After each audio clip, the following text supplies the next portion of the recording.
Let's turn now to foreign editor at The Australian, Greg Sheridan. Greg, I want to start with the issue of Palestinian recognition. The Prime Minister confirming it, made his remarks at the United Nations overnight, and a couple of elements where there's some international engagement with our debate in Australia. The Israeli government reaching out to Susan Lee, and the Foreign Minister initiated that with his discussion with Susan Lee overnight. And then Susan Lee also writing to Republicans in the Congress saying if the coalition wins the next election, they would revoke the recognition of the Palestinian nation or state as the government's confirmed it at the UN.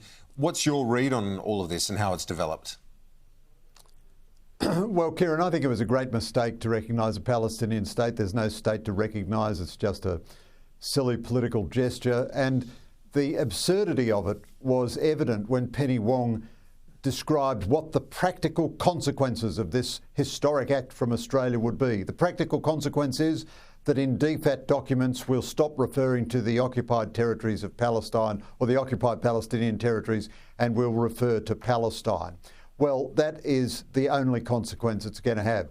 I think Susan Lee was perfectly entitled to respond to the Republicans.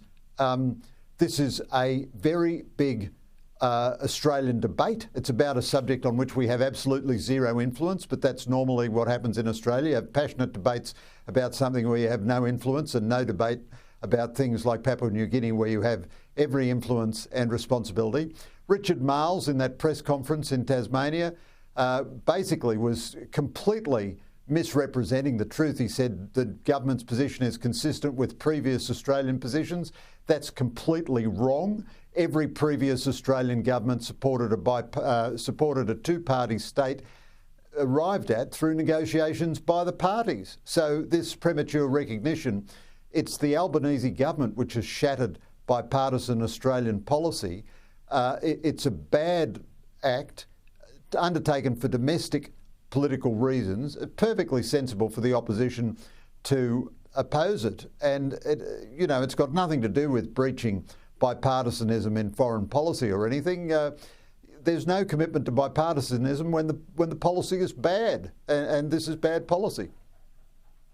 The US alliance, where is it at right now when the Prime Minister can't get 15 minutes with the President? Well, I think it's very clear that Albanese has completely mismanaged the US alliance. Now, don't get me wrong, Trump is a very, very difficult president to manage, extraordinarily difficult. And any Prime Minister would struggle to do well. But nobody could have done less well than Albanese. The only thing you can say for Albanese is that by curling into a fetal position and doing nothing, so far he hasn't engaged Trump's annoyance. But this is staggering. You know, the US alliance is fundamental to our security. It's also a big part of our credibility in Asia. We say to all our Asian friends, we can help you in Washington because of our unique influence. Well, you can't claim to have unique influence if the President won't even see your Prime Minister. So on two things that count for Australia's national interest, the Papua New Guinea Defence Treaty and the Vanuatu security deal, that's one. And the second, having some influence with the US administration, the Albanese government has failed absolutely.